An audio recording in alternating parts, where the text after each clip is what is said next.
Olá, bem-vindos a mais um Conexão Tanino, o podcast para quem gosta e para quem não gosta de vinho, porque o que nos interessa aqui é a conexão que o vinho gera e as histórias dos nossos convidados e das nossas convidadas. Exatamente. Eu sou Ronaldo Galo. Eu sou o André Gaiofato. E hoje nós teremos o Pergunte a Sommelier. Pergunte a Sommelier. Não teremos o Pergunte a Sommelier. Porque ele nem deixou responder. Por quê? Não. Porque o senhor André Gaiofato ainda não concluiu a parceria com a instituição que vai nos fornecer, introduzir as sommeliers que participarão aqui do Conexão Tanino. Mas, assim, brincadeiras à parte, o Andrezinho está conduzindo essa negociação. É que foi a semana da ProWine, foi difícil, foi uma loucura. Mas em breve nós teremos, então, uma instituição parceira que vai indicar sommeliers que irão responder as perguntas de vocês a respeito do mundo do vinho. Hoje nós teremos Conexão Confraria? Não teremos Conexão Confraria também? Responder. Também não teremos. Então, passo adiante. Quem é a nossa convidada? André Gaiofato. Agora eu também não vou falar. A nossa convidada, eu não vou falar de novo, porque os caras já estão enchendo o saco aqui, né? Você sabe que quem não cola não sai da escola, e eu sempre trago a minha cola para apresentar os convidados. Então, vou apresentar aqui o convidado, a convidada, porque você já viu aí na thumb que é uma convidada. É bióloga, mestre, doutora, efetivamente doutora em Ciências Médicas pela Universidade Federal de Santa Catarina, fera, hein? Especialista em enologia, onde ela estudou lá na universidade 12 anos, 5 de graduação, 3 de mestrado, 4 de doutorado. É uma estudiosa, nós vamos entender isso aqui.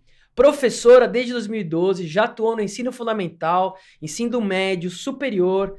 Durante 6 anos lecionou graduação para medicina, fisioterapia, enfermagem, nutrição. Deu aula nas disciplinas de genética, anatomia, embriologia, anatomia de novo, um erro aqui, anatomia de novo, fisiologia e histologia. Em 2006, ela vai contar uma história aqui que ela fez um intercâmbio na Argentina. E eu acho que aconteceu alguma coisa na Argentina que trouxe ela para o vinho, mas ela vai contar aqui pra gente. Ela adora tênis, deve jogar com o Guga, porque ela é de Floripa. Ela é de Manezinha de Floripa. Adora surf, adora se exercitar. Recebemos aqui a doutora Cris Santana. Seja muito bem-vinda, Cris. Obrigada, muito obrigada. Estou muito feliz em estar aqui e bater esse papo legal aí sobre vinho, né? Obrigada pela apresentação, esse currículo longo. Mas eu falei alguma coisa certa? Faltou alguma coisa? Tá certo. Porque... É que eu tive uma carreira bem acadêmica, né? Eu sou bióloga e aí depois acabei emendando mestrado e doutorado, porque eu sempre gostei da área de ensino, sempre quis ser professora. E aí eu gostava muito da parte humana e também da parte das plantas. E aí o meu mestrado foi com genética de plantas e o doutorado depois já foi mais com o ensino mesmo da parte humana, com ciências médicas, né, que eu sou doutora. E aí o vinho era uma brincadeira, um hobby que agora se tornou trabalho, né, recentemente. Espera um pouquinho. Primeiro, seja muito bem-vinda, Cris. A gente sempre tem uma pergunta preliminar aqui, que é se as nossas convidadas, os nossos convidados querem indicar algum livro, filme ou série para as pessoas que nos ouvem e nos assistem. Você tem algum livro, filme ou série que você gostaria de indicar? Eu não sou muito de séries, né? Eu gosto muito de ver YouTube. Eu me tornei youtuber por adorar YouTube. Vou colocar o canal da Cris aqui na descrição. No fim, a questão das redes sociais acabou agora investindo mais, né, tempo e esforço no Instagram, mas eu gosto bastante também do YouTube, assim, de ver vídeos com calma, né, e aprender. E tem um canal que eu gosto muito, que é de um americano, um sommelier, que chama V is for Vino. E aí ele vai nos lugares, né? Vai para a França, vai para os Estados Unidos, Portugal, mostra. E também ele faz algumas coisas internas, faz desafios às cegas. Ele é bem carismático, assim, sabe? Ele tem uma linguagem bem acessível, assim. Gosto bastante desse canal. Boa dica, hein? Fica a indicação, o V is Vou for colocar Vino, aqui, tá aqui, certo? Vamos seguir os caras lá também, vamos colocar aqui na descrição. Muito bom. Cris, uma segunda pergunta que a gente sempre faz aqui no programa é qual a sua conexão, o que te conectou, qual é a sua primeira ligação com o vinho. No seu caso, eu queria fazer uma pergunta um pouquinho diferente. Você tem uma história longa, uma carreira acadêmica longa. Diga-se de passagem, a Cris era professora, ela continuou professora, ela tem alguns cursos na internet, que depois a gente vai disponibilizar o link para vocês também. Mas eu queria saber qual foi o ponto da guinada. O que fez a doutora em biologia se enveredar para o mundo do vinho? Uhum. Então, o vinho como um hobby, ele começou em 2006, porque eu fiz um intercâmbio na Argentina, na cidade de Santa Fé, uma cidade pequenininha. Uhum. E na época era bem jovem, né? E aí tava acostumada a tomar vinho suave, chegando lá não tinha vinho suave, né? Você tomava vinho suave? Todo mundo tem esse passado, né? A tradição, a tradição, nossa tradição. Fiquei chateada que não tinha vinho suave lá para beber. Aí eu passei a aprender, né, a gostar do vinho, né, o vinho seco, né, o vinho tinto fino. E ainda mais lá, né, que é o Malbec, que é um vinho bem intenso, com bastante tanino. E aí a gente morava numa casa de uma residência para alunos estrangeiros, então era 30 pessoas do mundo todo, da França, do México, Brasil. E aí a gente fazia degustações e lá o vinho é muito em conta, né? A questão da tributação é considerado um alimento, então a gente tem acesso a vinho bom e barato. E aí eu comecei a notar que eu tinha bastante sensibilidade para paladar, assim, né? Para descobrir a uva e tal, método de vinificação, essas coisinhas assim. E eu comecei a fazer vários cursos, assim, cursos independentes na internet. Aí puxava um curso da Universidade de Barcelona, da Itália, curso de viticultura, de análise sensorial, mas era hobby. Eu gosto muito de estudar. Até esse negócio da série, eu vejo todo mundo falando sobre série, eu não vejo nada de série, eu fico boiando, assim, no grupo de amigos. Eu não sei, eu tenho a sensação que série parece que eu tô perdendo tempo, eu não tô fazendo algo produtivo, assim, entretenimento puro, né? Estou extremamente deprimido agora, porque eu assisto muito série. Eu gosto daí de ler, eu gosto de estar sempre aprendendo alguma coisa. Gosto Claro muito que de ler aprende também, né? Mas é estilo, né? E aí, então, eu fazia muitos cursos, mas não jamais, assim, imaginava que eu ia trabalhar com vinho, assim, era um hobby. E aí fui seguindo a minha carreira acadêmica, né? Gostava muito já queria lecionar, então eu fiz as ciências biológicas. Hoje em dia ela é separada, né? Tem o curso de bacharelado e licenciatura. São 2 graduações. Na minha época também podia optar, né? Daí ficava 1 ano a mais e fazia a licenciatura, eu fiz os 2, né?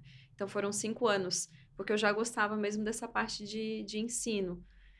E daí dei aula bastante tempo na parte ali de ensino fundamental e médio. Eu fiquei mais para cursinho pré-vestibular, que eu gostava muito, porque é uma sala, né, toda atenta, silêncio. Fundamental era aquela bagunça, era difícil, tinha que gritar, não era muito meu estilo. Mas aí eu fiquei um tempo dando aula para ensino médio, mas eu gostava, meu sonho mesmo era dar aula na faculdade, né, na graduação. Aí eu fiz o mestrado e fiquei dando aulas na graduação por 6 anos, né? Então, e aí eu fiquei 4 anos dando aula na graduação e eu comecei a notar, era professora substituta, né? Eu comecei a notar que eu estava ficando para trás nos concursos, né? Nos processos seletivos. Aí eu, vou ter que fazer doutorado, né? Na minha área, se eu quero seguir a carreira acadêmica, eu vou ter que ir para o doutorado. Não queria muito, porque o mestrado já foi super estressante. Aí eu, não, vou fazer, não tem jeito. Aí peguei uma área boa, assim, de conhecimento que eu gostava bastante, né? E fiz os contatos com os professores da universidade e fiz um projeto bem legal. A gente desenvolveu um estudo com os alunos de medicina e a gente até participou de um congresso brasileiro de educação médica. A gente ganhou o prêmio de melhor trabalho e sendo ciência básica, né? No meio da ciência aplicada. 58º Congresso de Medicina, foi? De Educação Médica do Brasil. Foi um orgulho, assim, porque era no meio de todos os médicos ali, com trabalhos lindos, sabe? De patologia, de crianças, de não sei o que, de doenças e tal. E o nosso com o ensino mesmo de ciência básica a gente ganhou. Então, assim, foi um projeto legal que eu desenvolvi. Eu amava dar aula, né? Então, dava aula ali para o ensino superior, pegava medicina, enfermagem. E aí, até essa minha carreira do YouTube, ela começou nisso, porque como teve a pandemia, e aí a sala de aula, né, virou virtual, eu fazia as aulas, né, online, mas ao vivo, e eles tinham muito plantão, o pessoal da enfermagem e medicina perdiam as aulas. Aí eu pensei, vou começar a gravar. E aí eu fui gravando videoaula e fui jogando no YouTube. Mas tinha bem poucos acessos, era só os alunos e as TVs lá de casa. Celular do pai, da mãe. Da família. É. E aí eu comecei porque daí eram aulas mesmo, né? Longas, chatas, assim, só realmente quem tava na disciplina para gostar de assistir aquilo. E eles gostavam, que podia voltar e fazer quantas vezes quisesse, né? Ia cair na prova. Ia cair na prova. Aí eu comecei a fazer de assuntos mais gerais, né? Já puxando ali que eu tava no doutorado em ciências médicas. Comecei a falar de saúde mesmo, assim, até tem de hormônios, de emagrecimento. Tem vários. Equilíbrio hormonal masculino, aqui ó, saúde intestinal, estômago, esteatose hepática, vitaminas. Entra lá no canal da Cris Santana no YouTube que tem um monte de vídeo legal, viu? E vários de vinho, depois ela vai comentar também. Que como eu pegava essas ciências básicas, né, anatomia, fisiologia, então era bem amplo, assim, né? E aí, enfim, daí eu tava com esse canal aí do YouTube, tava aumentando as visualizações, gostava muito de fazer isso, né? Eu consegui migrar, né, da sala de aula presencial para o virtual, me adaptei legal nas câmeras. E aí teve um marco, né, da influenciadora de vinhos, que foi um evento da Antinori, que teve lá em Florianópolis, uma degustação que eu fui. E até engraçado, porque ia eu e mais 2 amigas, e eu já tava assim me preparando, me maquiando, e elas ligaram, a gente não vai mais, estamos cansadas e tal. Deu, puxa vida, agora que vocês estão me avisando, quer saber, eu vou sozinha. E é um recado legal para quem gosta de vinho, esse tipo de evento de vinho é muito legal ir sozinho, que às vezes a pessoa assim, eu não tenho com quem ir, eu não vou, mas a gente sempre faz amizade lá. E no meu caso foi isso, então eu fui sozinha e eu comecei a fazer amizades lá. E eu fiz amizade com a embaixadora da marca na época, e ela falou, por que tu não vira influenciadora de vinho? Assim, eu, toda tímida, né? Tinha uma rede social pequena, fechada, e aí eu comecei por testes a fazer videozinhos curtos, falando das uvas, das variedades, e o negócio estourou, assim, o primeiro mesmo que eu fiz, de 2 minutinhos da Cabernet Sauvignon, em uma semana acho que deu 5.000 visualizações. Em uma semana? Daí eu assim, meu Deus, e no YouTube, muito que é mais difícil, do que os seus vídeos. Do que os de saúde. Daí eu, poxa, estudei 5 anos de graduação, 3 de mestrado, 4 de doutorado, estourei com vinho. Daí agora, vamos, né? Veio assim. E aí eu acho assim que caí também no algoritmo, né? Tem várias coisas que as pessoas me falam que eu acho que é assim, né? A linguagem mais simples para o mundo do vinho, né? Mais jovem, com muita humildade, sem aquela firula, sem aquela coisa que distanciava, né? Os apreciadores. É verdade. Porque muita gente fala assim, eu gosto de vinho, mas eu não entendo nada, assim, parece que cria uma barreira. Cria uma barreira. Ou, eu não entendo, eu vou ficar na cerveja, né? E normalmente o cara já fala, eu gosto de vinho, mas eu não entendo nada. Como se tivesse, né, que se desculpar, né? A gente não faz isso com a música, né? Eu gosto de música, mas eu não entendo. A gente não fica se desculpando. O vinho ainda tem essa barreira, né? E, na verdade, para conhecer vinho, precisa tomar vinho. E ir provando, né? Como disse o Wallace Neves, que foi o entrevistado anterior a esse podcast anterior com o Wallace Neves, sommelier campeão do concurso sommelier pela ABS 2022. Ele diz que se o vinho não tem defeito, o que nós estamos falando é da subjetividade do seu gosto. E a gente tem que respeitar um vinho que foi produzido, né? Tem um esforço todo aí. Eu concordo com você. Mas, assim, a sua já breve exposição, 1000 questionamentos aqui, e eu iria roubar a sua pergunta, mas você acabou engatilhando e eu vou fazer outra. O mundo do vinho ainda é um mundo elitista ou arrogante? Ou nós estamos perdendo isso e estamos partindo para uma perspectiva das pessoas com mais autenticidade e personalidade? De descomplicar mesmo, né? Ainda é um mundo complicado, Cris? Eu acho que até pela questão agora das ferramentas digitais, né, do acesso ao conhecimento, eu acho que está crescendo essa vertente agora de quebrar um pouco essa barreira, assim. Então a gente já consegue ver bastante mudança de pessoas que estão se adaptando para uma linguagem mais atual, de pessoas novas surgindo, né, nesse meio. E a adesão muito grande, né? Cada vez maior o crescimento das pessoas, né? O público iniciante, que acho que isso é uma coisa também que ajudou na minha rede social, é que o Brasil está crescendo muito o consumo de vinho. Eu lembro que quando eu fui no Chile ano passado, eles reclamavam, o brasileiro só toma um vinho barato de R$30. Aí eu falei para eles, mas isso é bom porque ele já toma vinho, ele já saiu da cachaça e da cerveja, né? E quem toma vinho é uma catraca. Tu vai cada vez querendo tomar um melhor. Uma porta de entrada tu não volta, vinho, né? Então, e aí se for pensar comparado com os Estados Unidos, que era o grande mercado do Chile, hoje em dia já tá fraco, porque tá saturado, né? E o Brasil não, ainda tem muito que crescer, né? Lembrando que nós temos também um mercado de cachaças que é sensacional. Aliás, a gente já convidou o pessoal da Cachaçaria SP para vir aqui. E de cerveja idem, né? Crescemos muito também. Cris, deixa eu te perguntar uma coisa, então, aproveitando, né? Nessa mesma linha. Você gosta de comer? Não muito, sinceramente. E de harmonizações? Eu gosto de sugestões de harmonização, mas não gosto de regra fechada. Então tá bom. Então, falando em não gostar de regra fechada, eu sei que você tem um artigo sobre harmonização de vinho com frutos do mar, que, aliás, diga-se de passagem, é o carro-chefe de Florianópolis, né? Além das comidas portuguesas, não sei, enfim, mas sem dúvida nenhuma, sem dúvida nenhuma, os frutos do mar. Então, e aí, né? É um tabu, frutos do mar com vinho, não tem nada a ver. São Paulo é uma cidade que tem muito restaurante japonês. E existe muito um preconceito com relação a levar o seu vinho para comer para tomar o vinho num restaurante japonês. Sim. O que você disse nesse artigo e o que você tem para nos dizer? Então, eu acho assim que existem então sugestões, né, de harmonização que pode ser que combine mais, né, o branco, o rosé, um pinot noir, né, vinhos mais leves com os frutos do mar. Mas tinha uma regra antiga que alguém há um tempo atrás falou, né, que dava uma combinação quando a gente consumia o frutos do mar com o vinho tinto, né, o tanino do vinho com o iodo do fruto do mar, combinados dava o gosto metalizado na boca, né? Mas os últimos estudos mostram que a quantidade de iodo que tem nos frutos do mar é tão pequena que não chega a dar essa sensação, né? E eu mesmo, eu faço muita análise sensorial e eu já fiz esse teste muitas vezes e eu não sinto esse gosto metalizado. Sabia disso, cara. Eu sempre tomo e nunca senti esse negócio metalizado. Você então, já disse às vezes que tem uma sensibilidade assim, apurada, né? Sim, muito. E eu faço mesmo análise, assim, para as vinícolas, tudo, né?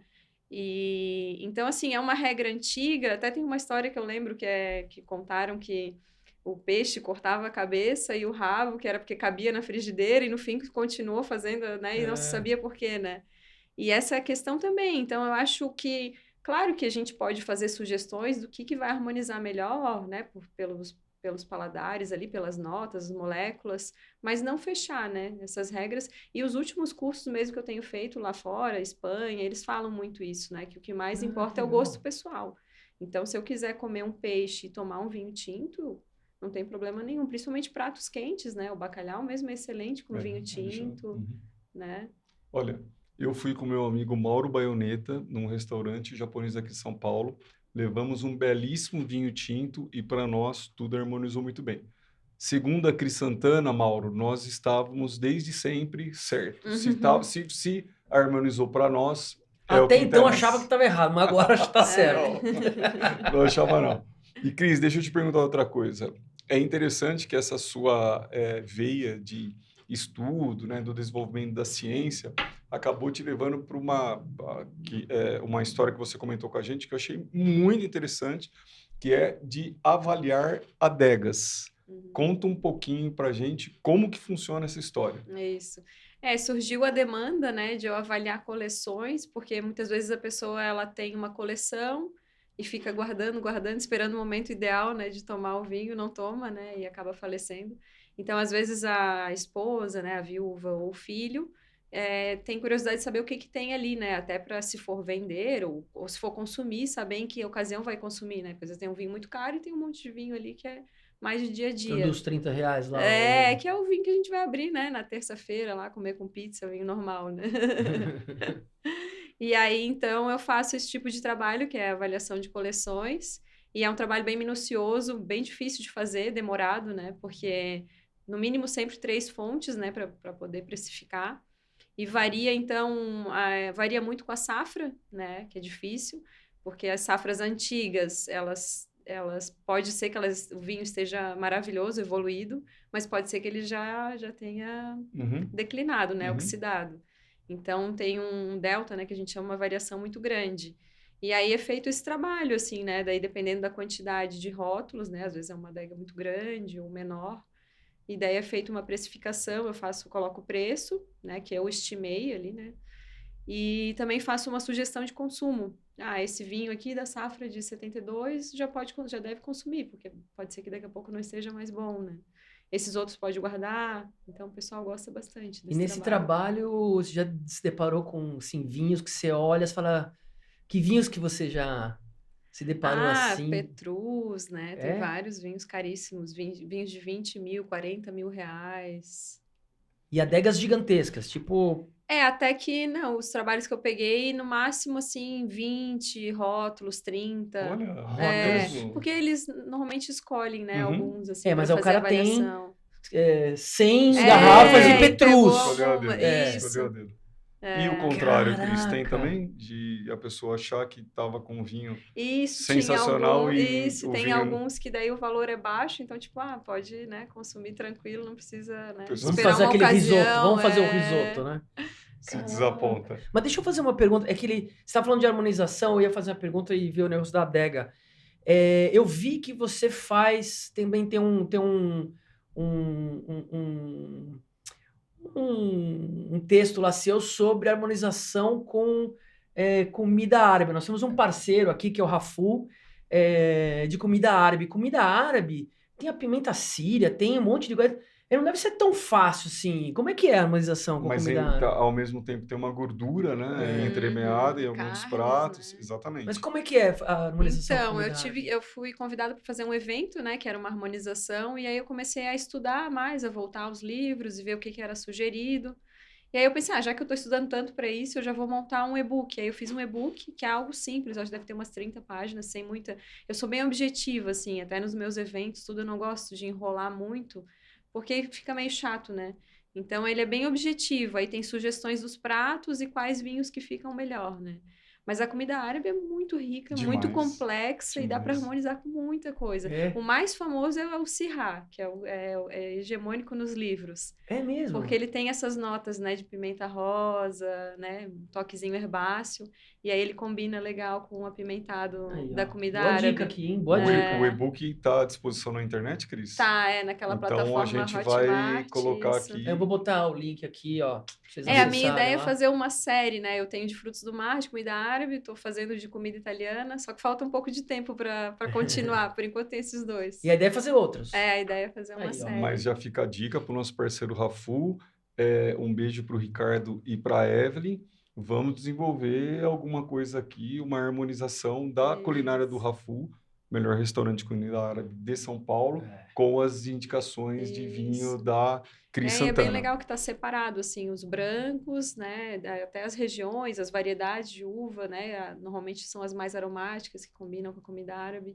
Aí rosé e tintos, e quais os pratos, assim. Então, é bem legal até para a pessoa que quiser ter em casa para servir um jantar, né, para os amigos. Eu lembro que a gente entrevistou o Reinaldo Assunção aqui no programa, que é o proprietário da adega Hall Wines, e nós estávamos tomando um vinho que era de uma outra vinícola, que é a Paiva Guiar. Paiva Guiar. E quando nós servimos para o Reinaldo Assunção, ele matou de primeira e disse assim, é um Syrah. É um Syrah. Aí ele diz assim, a característica típica do Syrah é o defumado, que eu acredito também que deve combinar muito com a culinária árabe, mas isso a gente vai ver no evento que a gente vai montar com a Cris Santana e o Rafu. O que você achou do nosso vinho? Coloca mais um pouquinho de vinho para ela, Andrezinho, por favor, e para mim também. O rosé é mais difícil de acertar. Não é o desafio, né, que vocês falaram de acertar. Deixa eu só te interromper para explicar para os nossos telespectadores. Essa garrafinha assim gera uma expectativa, né? A gente não explicou, vamos explicar aqui. Hoje, mais uma vez, nós estamos tomando os nossos vinhos às cegas, o que significa dizer que a Cris Santana, ela não sabe qual o vinho que eu e o André trouxemos, que é esse vinho aqui, como vocês podem ver pela cor. Aqui, Marinho, do meio, né? Como vocês podem ver pela cor, sugestiona-se que é um vinho rosé, e a Cris Santana trouxe um vinho que eu e o André não sabemos qual é, e nós não estamos degustando esse vinho ainda. Então, nós estamos degustando o vinho que eu e o André trouxemos. A ideia aqui é uma avaliação do convidado, se ele gostou ou não gostou do vinho, ele não precisa fazer uma avaliação técnica. O que nos interessa aqui é passar para vocês se o vinho está legal, se não está legal, para depois, eventualmente, se vocês quiserem, vocês também comprarem e experimentarem. Cris Santana, o que você achou desse vinho? Esse vinho tá bem gostoso. Eu gosto de vinho rosé assim, né? Nessa corzinha mais clarinha, Muito estilo bonita. Tá Provence, muito, né? exatamente. Casquinha de Perfeito. cebola, assim, parece um pêssego. Perfeito. Eu Exato. gosto do rosé assim bem sutil, bem leve, né? E em aromas eu sinto assim, por isso que tá me lembrando aqui uma Syrah, uma Cabernet Franc, porque ele tem um leve herbáceozinho aqui. Ou até uma Carmenère. Eu acho que ele é um blend, não consegui identificar ainda. E assim, eu fico pensando assim, a região dele. Eu acho que De onde você acha? É Novo Mundo ou Velho Mundo? eu acho que ele é Novo Mundo. Novo Mundo. Novo Mundo, que país você acha? Eu tô Eu não ia um fazer essa pouco, pergunta, mas vamos chegar no... eu tô um pouco na dúvida porque ele lembra os nossos nacionais e ele lembra também um pouco do rosé argentino da Malbec, assim, parece que ele tem um corte aqui. Mas o interessante que você disse é da cor, que de fato é muito bonita, até agradável de se ver, e lembra muito os vinhos da Provence, mas ele não é um vinho da Provence. Abre Eu aí, sei tudo E é desse Novo vinho. Mundo? é Novo É Mundo. Novo Mundo, é um vinho que não é tinto, né? Não é tinto. Vamos abrir o vinho aqui. Mas eu vou te falar, corte? eu já vou te É falar. corte Eu ou é estou uma uva só? impressionado porque você falou 2 uvas que estão nesse vinho. Você falou Syrah e Cabernet Franc. Você só não falou a outra, que tem mais uma uva, é um blend. Uhum. Tem a Cabernet Sauvignon, são essas 3 uvas. Sim. Cabernet Sauvignon, Cabernet Franc e Syrah. É um vinho aqui do Novo Mundo. Nacional? É um... Olha! Lapiubelli! É um Lapiubelli. É linda essa garrafa. Qual que é a câmera, aquela câmera lá, ó? Um Lapiubelli, essa garrafa aqui, esse rótulo é lindo, Maravilhosa. lindo. Acho que tem que ser mais pra Mais baixo. abaixo, aqui, ó. Mais acima, aí, ó. Olha que surpresa boa. Então vamos lá. Então esse é o daqui a Novo pouquinho. Mundo. Pena que não tava tão na temperatura ideal, porque a gente ficou Não, muito tempo fora tá no... gostoso. Mas ele tá gostoso, porque tá às agradável. vezes o rosé, quando ele é muito frutado, ele fica meio enjoativo, e esse não tá. Não, tá né? Às vezes realmente... puxa muito pra uma maçã, alguma coisa assim que... E esse ele tá bem gostoso. Se eu não estou enganado, e eu acho que eu não estou enganado, a gente já tomou um Lapiubelli aqui num programa e esse vinho realmente ele é muito gostoso, é uma delícia. Eu concordo, assim, né? concordo muito com o que a Cris disse, ele tem uma cor muito bonita, remete muito a Provence, os vinhos de Provence, que são Muito, vinhos deliciosos, pela cor, mas ele eu acho que ele não se identifica com os vinhos da Provence, mas é um vinho delicioso. Eu concordo muito aí com a descrição da Cris. Muito bom, bem elegante. Deixa eu te perguntar uma coisa. Nós temos um quadro que chama Pergunte à Sommelier. Então, mas vai ter esse quadro? Não. É só a pergunta. Pô. Então, a ideia do Pergunte à Sommelier é a gente sempre estar acompanhado de uma sommelier falando de vinho. E a gente se surpreendeu numa das nossas entrevistas, que uma das nossas entrevistadas mencionou que o mundo do vinho, às vezes, ele é um tanto quanto preconceituoso com relação ao sommelier. E a gente começou a explorar isso aqui. Então, o que eu queria perguntar para você? Você é uma mulher, eu e o André nós entendemos de mulheres bonitas, porque eu sou casado com uma mulher lindíssima, e o André também. Eu, além de tudo, tenho uma filha lindíssima, então eu realmente entendo e uma mãe lindíssima, então eu entendo de mulher bonita. Você é uma mulher bonita, mulher e trabalha no mundo do vinho. Eu quero saber se tem um histórico acadêmico impressionante, invejável. Quero saber se a Cris, com todas as características, já sofreu algum preconceito no mundo do vinho pelo fato de ser mulher ou pelo fato de ser uma mulher bonita. Eu acho que preconceito em si eu não cheguei a sofrer, mas eu noto que é um mundo ainda muito masculino, né? A maioria das reuniões que eu vou, seja de apresentação de rótulos, né? Reuniões profissionais de vinícolas, a maioria são homens. Feiras, às vezes eu lembro lá em Lisboa, fui numa feira bem legal, e uma hora eu fui buscar café, porque café e água é luxo nessas feiras, né? E aí era num mezanino, no que eu olhei para baixo, assim, era só homens, né? Então ainda é um mundo bem masculino. Mas o que eu acho que é legal dessa minha trajetória toda é que nesses 2 anos aí de carreira de influenciadora de vinhos, né? Profissionalmente, né? Como o estudo já era mais longo, mais de 15 anos, mas que eu me dedico full time ao vinho, é que eu tenho essa maturidade. Eu acho que se eu tivesse lá os 18, 20 anos, se fosse o início de uma carreira, seria mais difícil. Então, eu acho assim, eu não me dou a chance, né? Porque eu não estou começando, eu estou recomeçando. Então, por isso que eu trabalho o tempo todo, assim, sabe? Todos os dias, muitas horas por dia. 24 porque horas, né? praticamente, assim, é incansável, porque eu tô recomeçando, né, uma carreira, assim, então não tem mais aquele 18, né? Tem 19. Não pode revelar a safra, né? Não, tranquilo. Mas, então eu acho que eu tô com uma mentalidade muito assim, vai pra cima, sabe? E aí eu não permito, então Vai pra cima, gostei disso. lá em Floripa a gente fala, vai pra cima deles, Leão, que é o Ah, nosso é? time, o Avaí. Ah, torcedora do Avaí, ó. Torcedora do Avaí. E aí eu já mais madura, né? Já tendo essa trajetória de 10 anos de sala de aula, eu vou para as reuniões de trabalho e eu me imponho assim, e não aceito pouco, sabe? Porque eu acho que, né, a gente tem que receber o que Tá certo. merece, né? E essa carreira de influenciador, ela ainda é muito nova e ainda é muito difícil de ser reconhecida. Eles acham assim que, né, dando um vinho e tal, ou vem aqui jantar no restaurante, pô, eu não vou trabalhar por um prato de comida, né? Então, eles têm que aprender que o trabalho de divulgação de marca é muito importante. E é barato, eles reclamam que é caro, é baratíssimo, que é o custo só, né? Então, assim, quando tu divulga um rótulo, não é só a venda daquele rótulo ali que é o que vai entrar de lucro, é a divulgação da marca em si. Porque eu falei de sei lá, de um rótulo de uma vinícola catarinense que o Brasil todo, São Paulo, Amapá, nunca tinha ouvido falar. E passaram a comprar, gostaram, o amigo compra e assim vai, né? Então, esse trabalho da divulgação é que eu acho que ele ainda merece ser mais valorizado, assim. Eu já me chateei muito, assim, o pessoal se enrolar para pagar, não valorizar, sabe? É mesmo? Muito, muito, muito. E É eu um Mas você tem que trabalho botar o que... pessoal, alguém tem que cobrar. E aí é que tá o machismo que ainda existe na sociedade. Eu passei por uma situação que o meu pai teve que cobrar para eu receber. Eu fiquei cobrando, cobrando, Sério? cobrando. Pensei, poxa, mas por que que a pessoa só respeitou quando um homem foi cobrar? Isso é ridículo nos dias de hoje, né? E a Caraca. gente tem uma história, né? Eu insisto em não contar quem disse essa história, porque eu não sei qual que é a repercussão no âmbito comercial e se houver uma repercussão negativa, seria algo que me chatearia demais.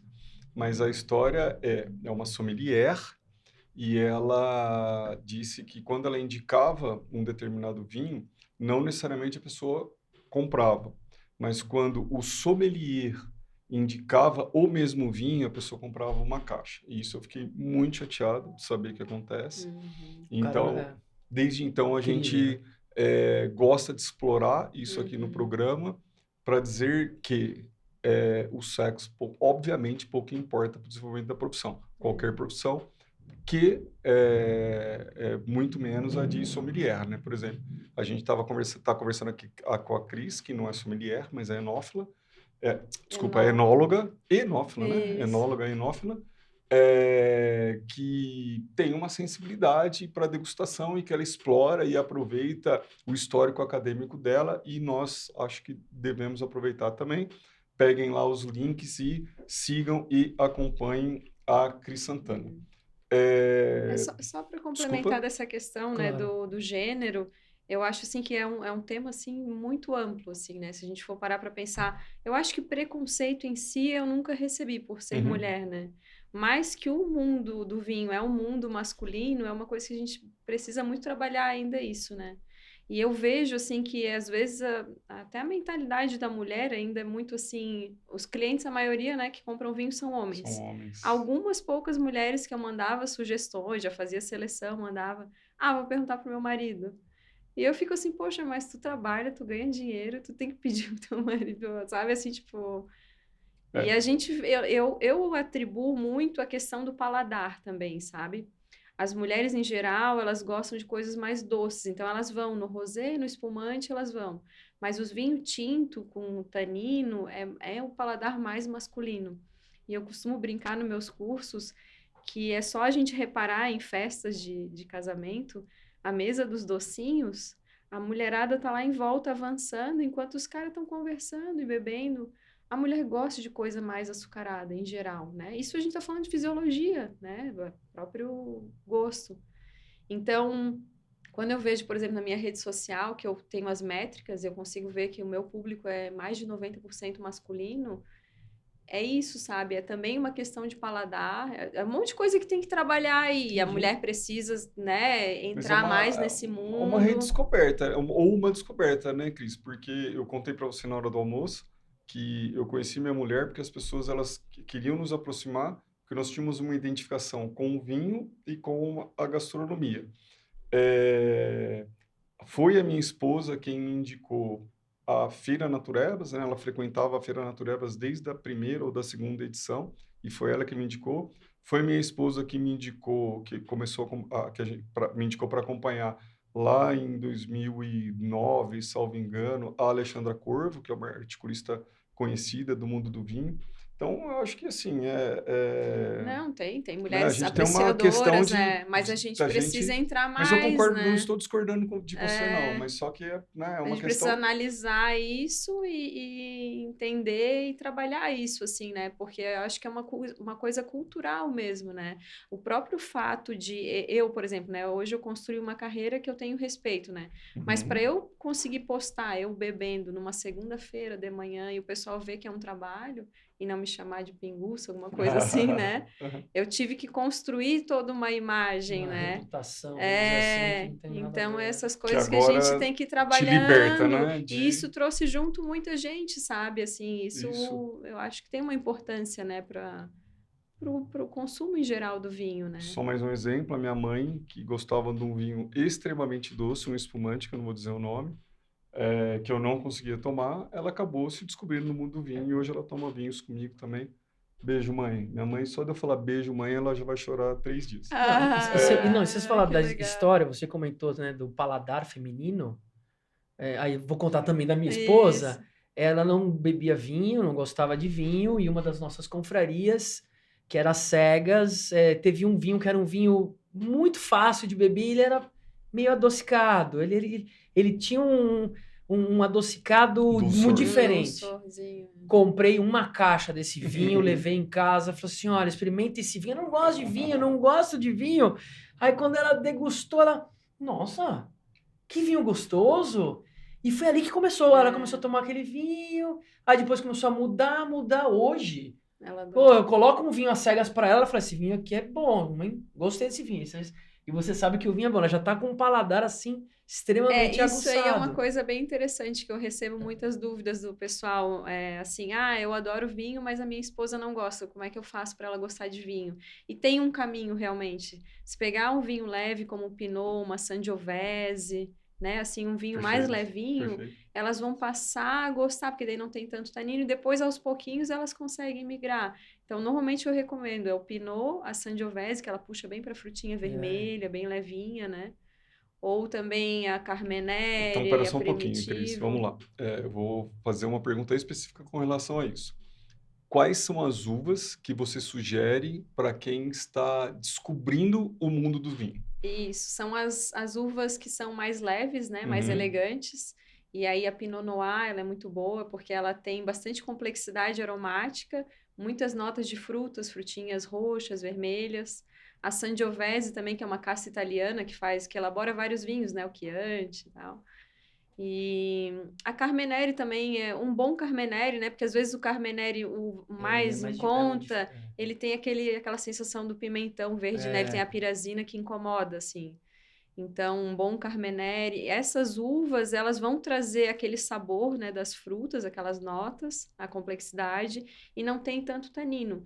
E aí, esses vinhos mais leves também dá para servir um pouquinho mais geladinho, que é o que encanta mais também a mulherada. O público feminino. Isso, aí um pouquinho mais geladinho, Pinot geladinho, elas começam a adorar, e aí depois conseguem migrar. E é legal, porque num casal é muito legal ter essa parceria, né? De vai abrir uma garrafa, os dois tomarem juntos, né? Sim, então... E interessante, o vinho que eu levei, eu não lembro qual a fruta, qual a uva, qual que era a casta, e o que chamou a atenção é que ele era adocicado, ele não era... Ele era até um vinho mais forte, assim, mas ele era adocicado. Pode ser a Primitivo. A Primitivo, ela tem um leve dulçor. Pode ser. E ela é bem frutadinha. Normalmente o pessoal gosta. Acho que era o Acróbata. Eu não lembro agora o nome do vinho. O Acróbata era um Carmenere. O Acróbata foi um vinho que nós... Eu acho que era. Eu acho que era um Acróbata. Que ele entrou às cegas numa degustação nossa, fez muito sucesso. Era um vinho com custo-benefício excelente, bem lembrado. Você pode servir pra gente outro vinho? Cris, se você quiser, a gente troca a sua taça. O vinho da Cris? E troca a taça da Cris, por favor. Né? Eu conto qual que é. Vamos tomar a primeira e depois a Cris trocar. Pronto. Nossa senhora, que garrafa pesada! A Cris estava comentando. Rapaz do céu! E que eu estava dizendo, Cris, você havia mencionado que esse mundo do vinho é um mundo masculino, e ele é um mundo masculino e branco. A gente esteve conversando aqui com a Patrícia Brentzel, e é um assunto que nós queremos abordar cada vez mais, porque nós temos sommeliers competentíssimas, por óbvio, e sommeliers competentíssimos pretos que não aparecem. É um tema que a gente vai levar daqui para adiante, sempre nas nossas conversas. Você gosta de vinho nacional, Cris? Gosto muito de vinho nacional. Como é que... Ela engasgou. Ela engasgou. Ou deixa que isso aí da Ibope. Né? Não, esse não vai cortar. Não vamos cortar isso aí, não. Toma não vamos cortar Cris. isso aqui, não. Isso não vamos cortar, não. Quer tomar uma aguinha? Porque a gente engasga toda hora, então vamos embora. Esse aqui engasga, tosse, espirra. Eu só... É bom que é bem certinho numa pergunta, né? Eu fui tentar responder e não consegui. E olha, eu vou te falar. Sentiu o aroma desse vinho? Eu tenho quase certeza que já tomei esse vinho, mas eu vou matutar para arriscar. Cris, como é que está a enoviticultura nacional? Isso. Quer dizer, como está a enoviticultura na sua percepção? E também quero saber se você gosta dos nossos vinhos nacionais. Sim, até quando eu comecei a abrir minha rede social e falar de vinhos, eu comecei como wine enthusiast, né? Eu sempre fui muito entusiasta dos nossos vinhos nacionais. E a gente tem os nossos vinhos de altitude lá em Santa Catarina, né? Que é acima de 1.400 metros. E a nossa viticultura na Serra Catarinense, região de São Joaquim, Bom Retiro, Campo Belo do Sul. E a nossa viticultura em Santa Catarina, ela ainda é bem jovem, né? Ela tem cerca de 30 anos, mas já começou com bastante tecnologia e já está bem avançada, assim. Então, a gente tem várias castas que já estão bem adaptadas. Nossos espumantes são super bem premiados, brancos, rosé, o chardonnay, nosso está muito bom. Os nossos espumantes... Vou engasgar igual a Cris. Os nossos espumantes, eles são muito premiados, mas você mencionou da Sangiovese, e eu me recordo, já comentei várias vezes aqui no programa, daqui a pouco eles estão nos patrocinando, de tanto que eu falo desse vinho. No vinho que se chama Michele, que é uma Sangiovese da Serra Catarinense, e que eu tomei Vila Francione, né? Eu brinco que ele é o nosso Brunello, porque ele tem todas as regrinhas do Brunello, só que ele não pode se chamar de Brunello de Montaltino, né? Porque ele é daqui.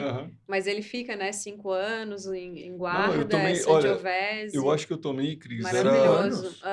É um vinho... Eu tomei um vinho em 2007 ou 2004, coisa assim, com os meus amigos de Brasília, né? Da minha confraria lá de Brasília. E me impressionou bastante. Eu também... quase tive a oportunidade de ir da Vinícola Terra, que também é lá em Santa Catarina. Acabou que veio a pandemia e estragou meu passeio. É Terra ou Teira? Teira, que era a dona Teira de Terezinha, né? E era Vinícola belíssima, a gente tem alguns amigos que já foram e tal. E é um ótimo passeio, recomendo. É que o Ronaldo do interior é Terazinha, entendeu? Então, Cris, e na América do Sul, saindo um pouquinho do Brasil, você, eu não sei se a gente pode chamar de embaixadora, mas você tem uma parceria com vinícolas aqui da América do Sul. Fala um pouquinho e aproveita e diz também dos vinhos, né, que é da sua parceria, e o que você acha dos nossos vinhos aqui da América do Sul. Isso, então ali em Santa Catarina, o que eu acho que mais se adaptou, concordo contigo, são as castas italianas para tinto, né, a Sangiovese, a Montepulciano tá muito bem, e aí é isso ali, né, na nossa serra a gente tem uma acidez natural, o terroir é muito bom, e a Serra Gaúcha já tem mais tradição, né, então começou muito antes que a nossa, mais de 80 anos. Eu vou conhecer lá a Serra Gaúcha agora em novembro, que eu fui convidada para a avaliação nacional da safra, eu vou fazer o julgamento. Que legal. Eu conheço já os vinhos, mas o pessoal cobrava muito, porque eu moro do lado ali, né, Santa Catarina.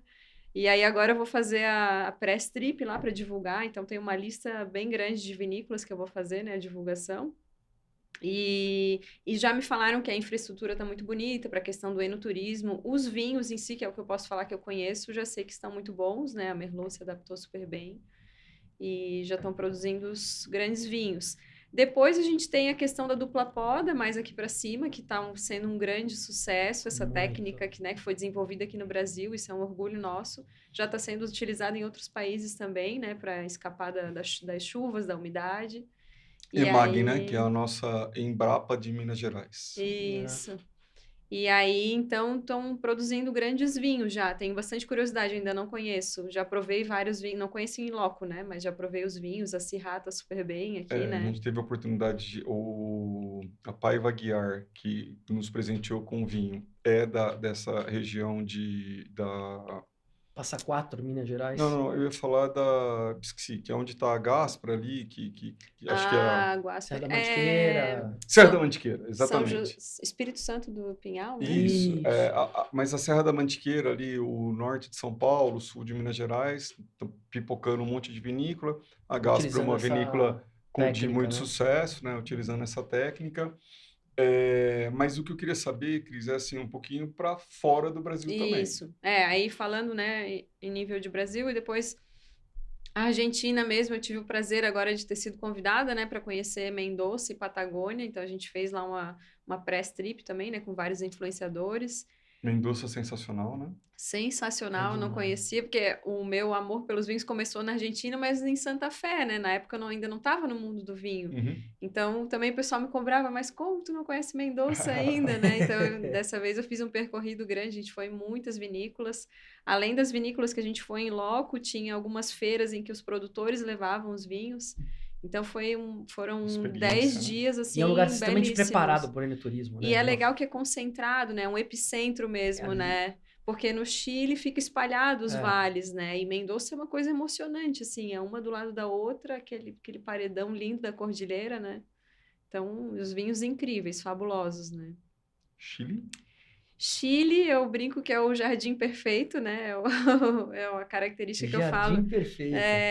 Porque quando a gente estuda na enologia as características ideais para cultivar a vitis vinífera, né, que é a videira, o Chile ele gabarita em tudo, assim, ele é praticamente uma estufa. É mesmo? Por isso que o Chile foi um dos pioneiros no cultivo orgânico e biodinâmico, porque para eles é muito fácil, muito natural produzir orgânico, porque eles não têm umidade, é seco, extremamente seco, aí não tem ataque de fungos.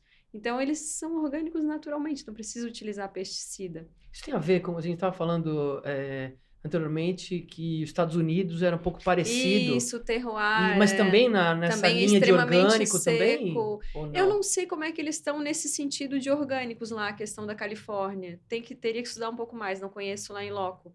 Mas também eles têm essa condição parecida, né? De estar próximo do oceano, de ser bastante seco, né? E aí, tanto é que o estilo de vinho, né, a Cabernet Sauvignon, alguns ícones são extremamente parecidos. Em Desafio às Cegas é bem difícil de acertar. Mas o Chile, então... O Chile, então, para produzir a vitis vinífera, porque a vitis vinífera, antes eu falava que ela gostava de passar por estresse. Na verdade, acho que ela não gosta, né? Mas quando a videira, ela passa por estresse, ela acaba concentrando tudo que ela tem de melhor no fruto dela, né? Porque ela fica como se fosse desesperada, porque ela acha que vai morrer. Então, ela concentra todos os compostos antioxidantes, por isso que fica tão maravilhoso o vinho, né? Por isso que é uma bebida que tem longevidade, diferentemente de qualquer outra fruta, né? Qual é a única cultura que eles falam, né? Que ela valoriza com o tempo. Todas as outras, a banana, a maçã, vai estragando, né? Ao contrário. E a uva, como ela tem essa grande capacidade de concentrar os antioxidantes, né, no fruto, aí ela produz esse líquido aí maravilhoso que a gente adora, né? Nossa. Mas então a restrição hídrica, né, a alta amplitude térmica, o frio, todo o estresse que ela sofre, ela vai concentrar em aromas e em antioxidantes, né? Por coincidência, eu já tive em ambos, né? Como você, eu já tive a oportunidade de visitar Mendoza, que eu acho uma cidade lindíssima, um espaço super, como o André já disse, super preparado para o turismo, né? Nós brasileiros gostamos muito, uma infinidade de vinícolas bacanas para conhecer. Também já tive a oportunidade de conhecer o Vale do Colchagua e essa sua descrição é bem precisa. Colchagua mesmo é cactus, né? É impressionante. É pedra, não tem nada. Eu fico pensando na importância econômica também para a região, que se não fosse o vinho ia ser o quê, né? Sem dúvida. E com vinícolas belíssimas, né? Acho que as vinícolas mais belas que eu já visitei foram... E eu já visitei a Pedra Infinita, que durante muito tempo... Pedra Infinita. Pedra Infinita. Eleita a vinícola mais bonita do mundo. E tive a oportunidade lá no Vale do Colchagua de visitar vinícolas belíssimas também. Cris, eu não vou perguntar para você qual que é o vinho da sua vida, qual que é o vinho... Pera, continua na viagem ainda, cara. A gente tava na América Latina, Chile e tal, vamos pra Europa. Vamos pra Europa? Você recentemente estava lá na Itália. Montalcino. Aí depois você faz a sua pergunta.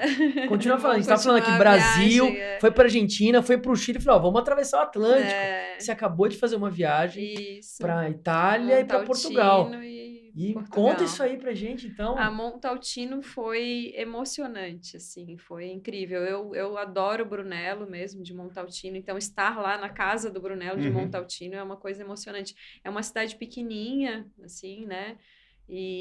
Mas, assim, a parte de história, de tradição ali dos Brunellos é incrível. Então, eu estive na Banff, na Bionde Santi, Ixi, Maria. na Casa Nova de Neri. Nossa Senhora! Estive em contato com o Cipresso, né, que é um grande Roberto enólogo. Cipresso! Está convidado para vir aqui, Cipresso! É verdade. Ó, a gente pode fazer um podcast online, mas eu sei que você está sempre aqui na América Latina. Eu sei que tu hablas espanhol, então está muito convidado a participar do nosso podcast. Um grande abraço, Roberto. Roberto é incrível, uma enologia criativa e ele não para, né? Tem projetos na Califórnia, na Argentina, ele teve um papel muito importante, né, de reconhecimento dos vinhos do Novo Mundo, Sim. né? Um trabalho legal com a Chaval Ferrer. E o que você gostou lá, Cris? Na região de Montalcino? Na Itália, onde você foi na Itália. Lá me emocionou muito, assim, de conhecer e ver, né, em loco a produção do Brunello. Então, tudo aquilo que a gente estuda, né, de tempo que ele fica descansando em barrica, que são barricas grandes, né, aqueles fudres, e depois ele fica mais muito tempo envelhecendo em garrafa, né? Então, ele fica amadurecendo na barrica, depois envelhecendo em garrafa. E eu queria muito ver isso. E aí, na rota de enoturismo, normalmente eles, né, mostram vinhedo e tal, a vinificação. E a parte da garrafa eu queria ver, sabe? Eu queria assistir. Aí na Banff eu vi, sabe? Aí tu olha aquela montoeira de garrafa, assim, tudo ali, sabe? Descansando, né? Para evoluir, né?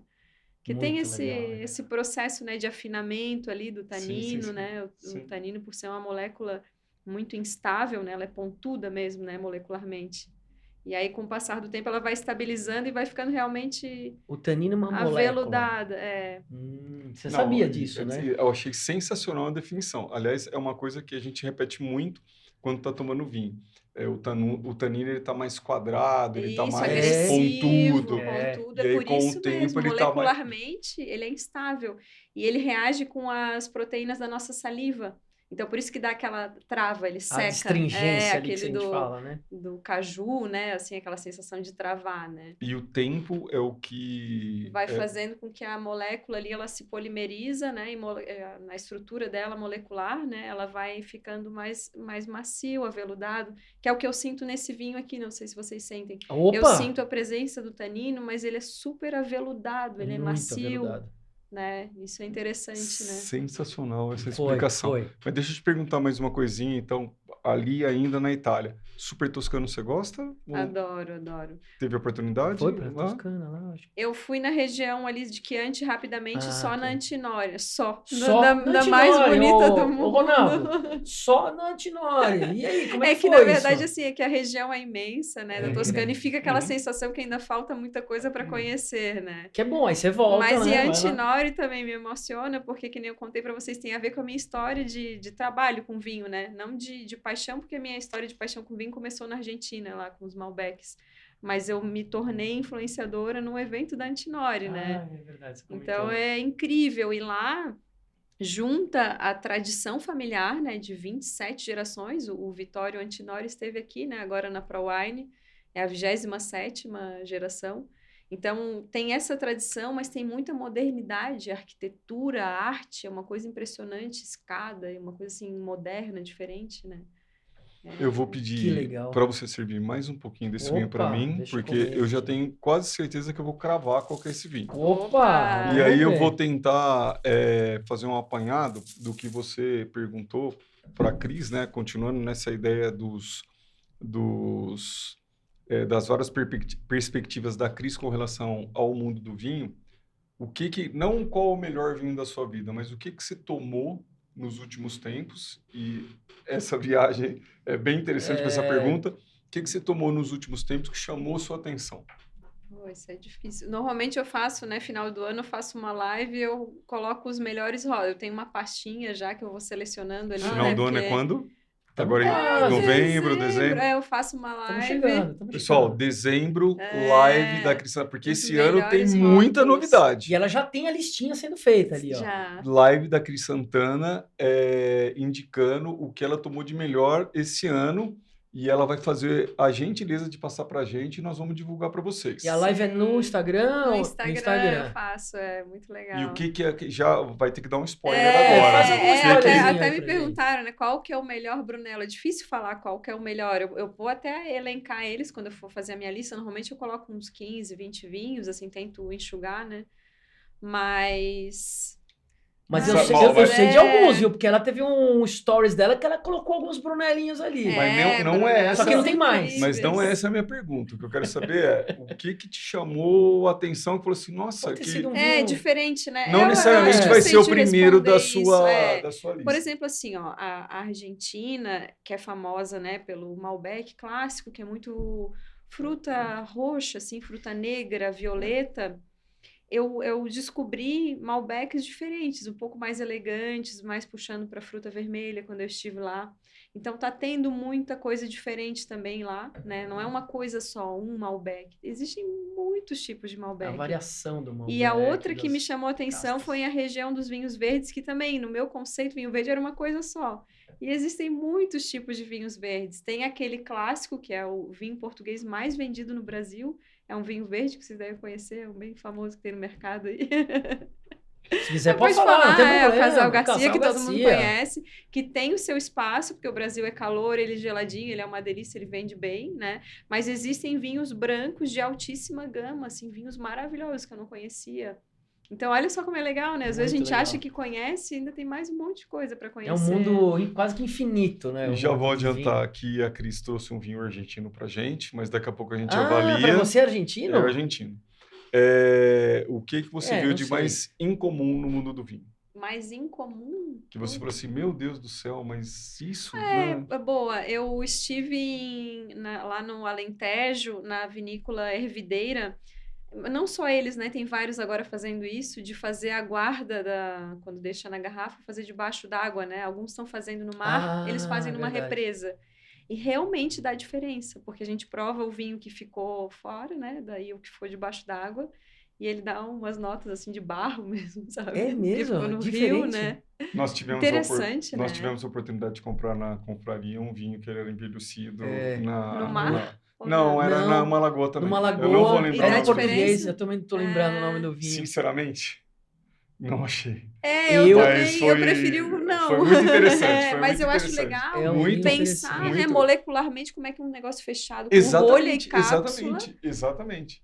Porque muito provavelmente a que pressão interfere, as frequências, não sei. Você sabe que uma das coisas que anda nos impressionando aqui nas conversas que a gente tem é que tem um amigo meu que diz sempre isso, né? Um abração para você, Heimer. Um abração, Heimer. Não existe atalho para o caminho do sucesso. O que significa dizer que todos os sommeliers e sommeliers que a gente entrevistou aqui, que são bem-sucedidos na profissão, eles têm um caminho árduo de estudo, de teste, de prova, que é o seu caso também, viu, Cris? Então, na verdade, esse comentário é só para te dar os parabéns e dizer que você tem um caminho brilhante pela frente. Fora que você é uma menina muito simpática, a gente foi almoçar, a gente normalmente não almoça com os nossos entrevistados. Mas eu não almoço porque não dá certo. E eu falei para os próximos convidados, só chamar quem te almoça. Eu falei para o André assim, cara, e se o almoço não estiver legal, como é que a gente vai escapar? Isso foi um almoço adorável, você é uma menina muito simpática, muito estudiosa, como eu já disse, tem um caminho brilhante pela frente aí. Agora, deixa eu te perguntar... Deixa eu te perguntar também. Perdão. Deixa eu te perguntar também. Não, porque ele tá falando, eu preciso saber. Você é uma cientista, você conhece pra caramba de, enfim, agora de vinho... Isso é muito interessante. De vinho, assim, saúde e vinho. Conta um pouco pra gente. Faz bem pra saúde? Não faz bem pra saúde? Qual a parte técnica que você pode ajudar a galera que tá assistindo a gente para falar de saúde e vinho? Isso é uma coisa muito interessante, que eu acho assim, né?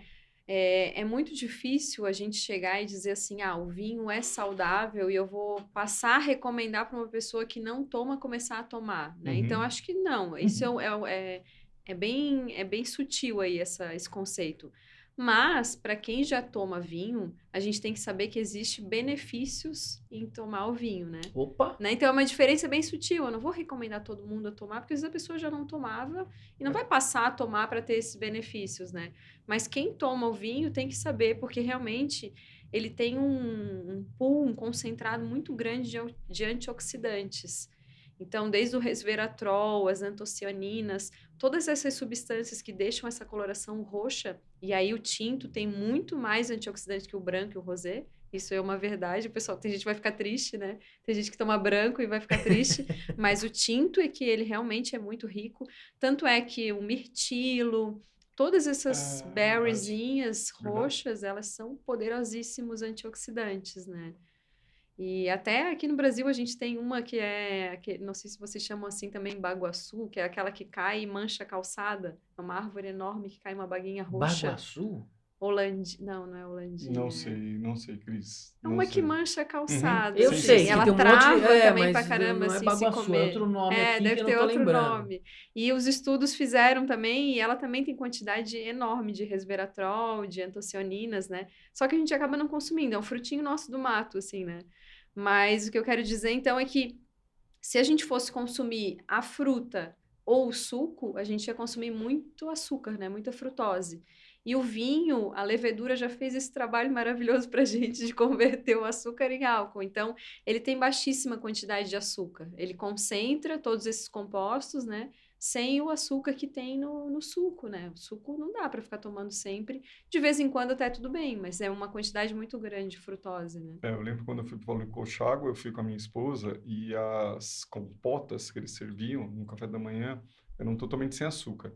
E aí o que nos impressionava essas frutas vermelhas com tanto açúcar a ponto de você fazer a geleia e ela não precisa do açúcar, e os vinhos com a mesma amplitude térmica, eles conseguirem trabalhar para não ser um vinho carregado, ao contrário, né? Como você já mencionou, os vinhos do Chile são vinhos sensacionais. Cris, o que seu histórico acadêmico de cientista, né, te ajuda agora no mundo do vinho e para comercialização do vinho também? Sim. Então, esse negócio ali da geleia que tu falou, porque daí é isso, né? Ela não passou pela fermentação, né, da levedura e não transformou aquele açúcar, por isso que ela é saborosa, ela é rica, né, em açúcar e não converteu e não tem álcool, né? Então, posso beber bastante vinho?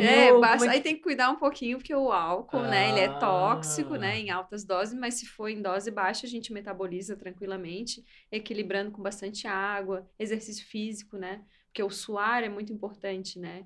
Então, a gente comendo legal, fazendo exercício físico, não tem problema nenhum. Então, e às vezes o aqui. pessoal cobra, né? Mas você toma tanto vinho e tu é magra. Mas é por isso. É um estilo de vida saudável, dá para tomar vinho. É diferente da cerveja. E vai ter gente que vai ficar braba. Mas a cerveja é carboidrato puro. É a mesma coisa que comer um pão, né? Então, é muito carboidrato ali que vai. Um pão e um copo de cerveja tem a mesma quantidade de carboidrato. Braba foi a coisa mais catarinense que você disse hoje. Foi. Que nem o de manhã que ela falou. Mas conta pra gente o que esse seu histórico acadêmico ajuda ou não ajuda. Isso é importante. Como é que é a pergunta mesmo? Repete. O que esse histórico acadêmico, né? Você desenvolveu ciência academicamente, né? O que ele ajuda ou não ajuda para entender o vinho e disseminar a cultura do vinho. Sim. Explicar, por exemplo, essa sua explicação do tanino foi sensacional. Então, isso ajuda, não ajuda? Na comercialização do vinho, isso Sim. ajuda, não ajuda? Na degustação, para você identificar bons vinhos, na harmonização, que você já mencionou aqui, que você é bem sensível. Tudo isso. Os seus 12 anos ajudam hoje na sua profissão? A biologia, ela é um curso muito amplo, né? E eu acho que tem muita biologia no vinho. Desde o cultivo ali da videira, né? A identificação ali da espécie, a genética, né? Eu trabalhei com genética 3 anos no mestrado. Então, tem muito. Depois ali a parte microbiológica da fermentação, tudo isso envolve a biologia, né? Então, quando eu decidi, né, fazer a pós em enologia, foi para complementar algumas coisas técnicas, mas que eu já tinha uma bagagem da biologia que ajuda muito. E aí, depois também vem com a questão da comunicação, né, de eu ter dado aula.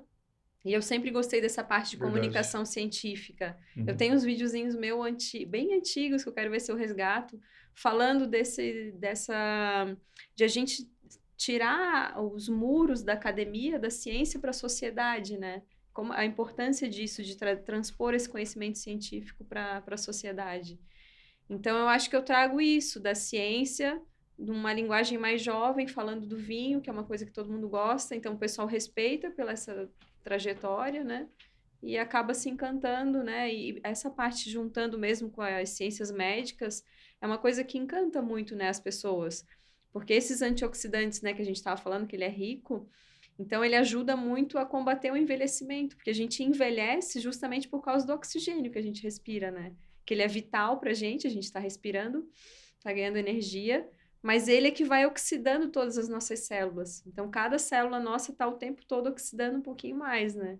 E se a gente consome antioxidante, a gente está freando esse processo natural de envelhecimento. Então, por isso que está associado. Todos os povos longevos, as Blue Zones no mundo, eles consomem vinho, né? Já foi feito esse estudo. Só que, claro, aliado a uma alimentação baseada e muito exercício físico. Não é nem que eles se exercitavam, mas eles caminhavam muito, eles faziam muita, né? Cultivavam seu alimento. Não é essa vida sedentária que a gente tem hoje, né? E nem de alimentos processados, né? Isso. Comer pouco, né? Assim, eles já chegaram à conclusão, né, que a dieta do Mediterrâneo, bastante peixe, azeite de oliva, porque os 3 maiores antioxidantes, né, são maravilhosos, né? É o vinho, o café e o azeite de oliva. São os 3 maiores, assim, então... E você falou, desembrulhe menos e descasque mais. Essa explicação sua foi sensacional. E você sabe o que eu percebi? Que quanto mais eu tomo vinho, mais jovem eu fico. Eu ia comentar isso. O cabelo não, mas assim, eu cada vez mais, assim, o antioxidante vem me ajudando bastante, então, Ronaldo. Eu vou pedir sua ajuda, então, já que você está jovem desse jeito. Você coloca um pouquinho de vinho para mim, porque eu vou acertar esse vinho daqui a pouco. Eu preciso fazer um pouquinho de vinho para a Cris. Parceria logo aqui. E você coloca um pouquinho de vinho. Hoje, o nosso diretor, ele se chama André Marinho e é um enófilo e gosta de provar vinho. Se bobear, tirando a Cris Santana, é quem mais entende de vinho dessa mesa. Cris, a Cris tem hobbies? E eu só dou um pouquinho de vinho pro André também. Eu tinha, hora que ele... ele tá tomando ele tá acabando. Outro ali, ele tá tomando outro. Daqui a pouco eu te dou aqui. Sabe que tem uma coisa interessante que volta e meia as pessoas que nós entrevistamos, elas dizem assim, ó, qual é o seu hobby? Assim, vinho.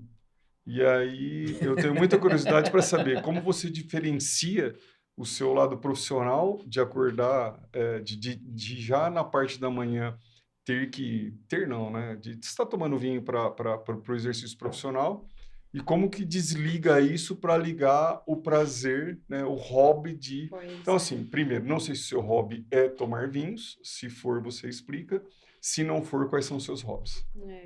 Isso é uma questão que eu acho que nem tem resposta, assim. Eu lembro, eu estava lá, eu fiz um recorrido grande lá em Portugal no ano passado, que eu aluguei um carro sozinha e eu fiz o Alentejo, depois eu fiz o Douro. E aí eu tava naquela pauleira lá de vai numa vinícola e vai no outra. E teve um dia que eu acordei e tava me arrumando. Daí eu pensei, será que isso aqui é lazer ou é trabalho? E eu não sabia me responder. Excelente, né? E aí Excelente. também, depois esse ano também foi muito engraçado, que eu voltando de Portugal, na TAP, achei sensacional na televisãozinha deles, eles têm um conteúdo que é o Wine Experience. Porque, pô, é um tempo ocioso que tá todo mundo ali, podia ter tanto conteúdo legal, né? Eu achei genial. E aí que legal, Wine Experience, cliquei, aí comecei a ver, não sei o que, Ilha da Madeira e tal. Eu pensei, meu Deus, eu acabei de fazer uma viagem que foi um monte de vinícola, eu tô voltando pra casa, eu podia já estar descansando, pensando em outra coisa, eu tô aqui assistindo coisa de vinho, né? Já tá vendo um seriado que ela não assiste seriado, né? Um romance, alguma coisa, sei lá, esporte, tô eu aqui nesse Wine Experience vidrada, né? Então eu ainda não sei discernir Eu acho que isso é o ideal, né? É não saber diferenciar o trabalho do lazer. Mas, enfim, eu gosto muito de praia. Eu sou praiana, né? Nascida lá em Florianópolis, criada na praia. Então, eu gosto muito de dar uma caminhada na praia. Eu gosto de jogar tênis. Jogar. Diz o meu pai que eu não jogo nada. Guga. Ela joga com o Guga. Praticar o Guga. Guga, você tá convidada aqui também. Queremos saber a sua conexão com o vinho, hein? O Guga gosta de vinho. O Guga, o Rafa, o irmão dele, né? O Rafa Kirten. O Rafa é dupla do meu professor de tênis. Ah lá, ó, tá Eles vendo? são duplas. Aliás, o Guga deve gostar muito de vinho francês, hein? Roland Garros. Mas você estava dizendo, você gosta muito de andar na praia, você gosta de praticar tênis. Estar com os amigos. Tem surf também. Eu fiz umas aulinhas, né? Eu gosto de stand-up paddle, surf também, mas surf só na espuma, não na onda, né? Não é lá na onda, não. Só ficar em pé já tá legal. E você tem referências no mundo do vinho?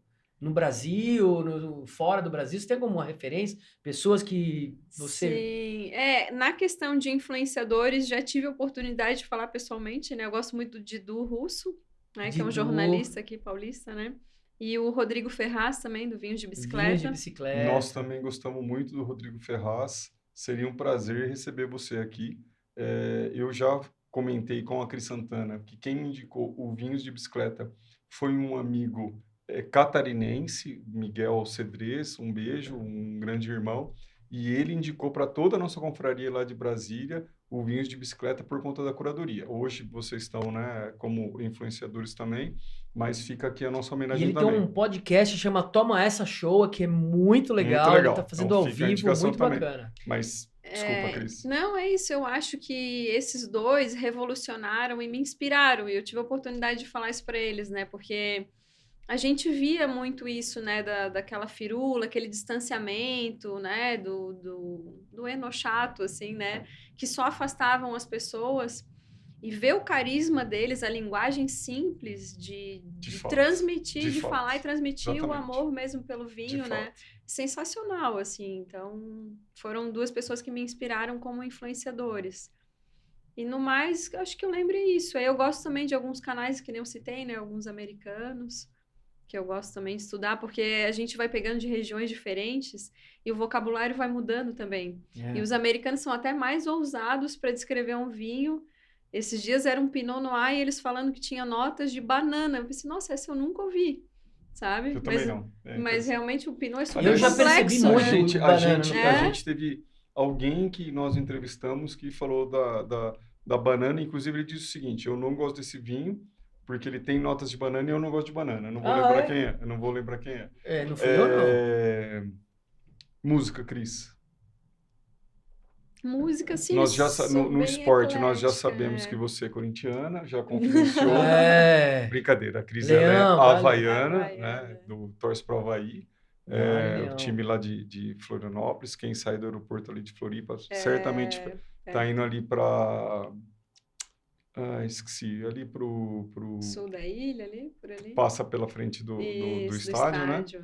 Mas música, Cris, você gosta de música? Eu sou bem eclética, assim, eu gosto de música popular, assim. Mas gosta? O que tá no teu Spotify? Adoro. Eu sou do contra, eu sou o ET. Todo mundo usa o Spotify, eu uso o YouTube Music. É que eu sou youtuber. Mas você ela tem um premium, ela tem um premium. Um dia vocês vão descobrir que o YouTube Music é muito melhor. Eu não tô recebendo nada por isso. Que a gente, por isso que o YouTube ali, ó, o logozinho do YouTube tá do lado dela ali, ó. Gente, é porque ele é muito conectado e ele já sabe os nossos gostos, porque daí a gente tá no YouTube, daqui a pouco tá no YouTube Music, a sugestão é muito boa. E o esquema da rádio, né? Às vezes tem uma música que eu gosto, ele começa a me sugerir várias que eu gosto, eu vou montando playlist, é muito legal. Outras plataformas também fazem isso, mas fica a dica, YouTube Music. Estamos no YouTube, inclusive. Não convenceu, né? Isso convenceu. Vou testar. Eu só ia dizer que a gente recebeu, já mencionei, né? O Wallace Neves na edição anterior. O Wallace é pianista, então o que eu quis dizer... e nós recebemos já o Thiago França, que é um músico mineiro, que é radicado aqui em São Paulo, que eu tenho profunda admiração. Já tocou com Deus e o mundo. E é um músico sensacional. E a pergunta, na verdade, a Cris toca alguma coisa? Infelizmente, não vim com esses talentos aí. Na verdade, não é nem talento, né? Porque a minha tese de doutorado fala em prática deliberada. Não sei se vocês já ouviram falar, mas é uma área da psicologia, que é um sistema de treinamento que tu pode aplicar para qualquer área. Então, se tu treinar, né, com um coach junto, com feedback, tu consegue melhorar. Então, é uma área que pode desenvolver na música, no esporte, e a gente desenvolveu para os alunos de medicina, mas é uma área que pode desenvolver qualquer. Só que eu acabei não estudando, né, a parte de música, mas eu gosto muito e incentivei muito os meus sobrinhos. Eu não tenho filhos, né, mas os meus sobrinhos, aí a minha sobrinha, ela faz aula de piano, e ela teve que, na escolinha dela, escolher um outro instrumento, e ela me ligou, fez uma videochamada para mostrar para mim que ela estava aprendendo violino, e eu adoro violino, né? E aí ela lembrou de mim, então, de tanto que eu incentivo, né? E que legal. Com eles, assim. Mas eu adoro música clássica, assim, adoro. É mesmo? Escuto muito. Como chama sua sobrinha? Laura. Um beijo para Laura, Laurinha, que siga no mundo da música. A gente gosta bastante também. Que vinho é esse, André Gaiofato? Que vinho é esse? Olha, eu só vou falar um negócio. O vinho é espetacular. É espetacular. E eu vou perguntar para a Cris o seguinte. Você quer que eu diga a uva, a região ou, não é? Ou a vinícola? Porque eu sei qual é a vinícola. É mesmo? Eu sei. Primeiro assim, ó, eu acho que, né, pro apreciador, né, a primeira coisa aqui que a gente já consegue perceber se ele é um vinho leve ou um vinho intenso. Ele já é um vinho bem intenso, né? Isso, a cor dele, né? Bem então, intenso. já mais um estilo bordalês, né? Assim, tintureira, né? Deixa toda a taça fica... Então, ele não me parece ser uma safra antiga. Eu também não acho é uma safra antiga. Que é um vinho mais jovem. Então vamos começar. Será que ele é velho mundo ou novo mundo? Ele é novo mundo. Eu acho que é novo mundo também. Vamos lá, qual que é a segunda? E aí, será que ele é um blend ou ele é uma casta só? Essa é excelente pergunta. Então, ele é um vinho intenso, né? Eu acho corpo full body, né? Full body, exatamente. Delicioso. Nossa, Eu concordo com o André que tem uma... Olha, ele tem uma baunilha aqui que, na minha opinião, é típica dos vinhos sul-americanos. Quer dizer, sul-americanos, argentinos. Então, eu acho que é um vinho argentino. E, olha, a densidade dele, né? A gente vê na lágrima do vinho escorrendo de forma... mais grosseira. Às vezes o pessoal fala, né, que vinho do Novo Mundo é um vinho muito alcoólico, muito intenso. Só que eu acho assim, né, que... Não vejo, não está... Não é um problema, né? Porque assim, nem está. É uma tipicidade, porque, claro, é uma região com maior insolação solar, a uva matura mais e fermenta mais em álcool, né? Então... Mas da mesma forma que você disse, Cris, que você tem uma certa... que você tem sensibilidade para sentir os sabores e fazer a harmonização, eu tenho uma sensibilidade grande no nariz para detectar álcool. Isso. Eu lembro que uma vez a gente estava numa confraria com um amigo e ele falou assim, nossa, o que você achou? Eu falei, é alcoólico. Eu falei, onde você está vendo álcool? Então, irrita a minha narina.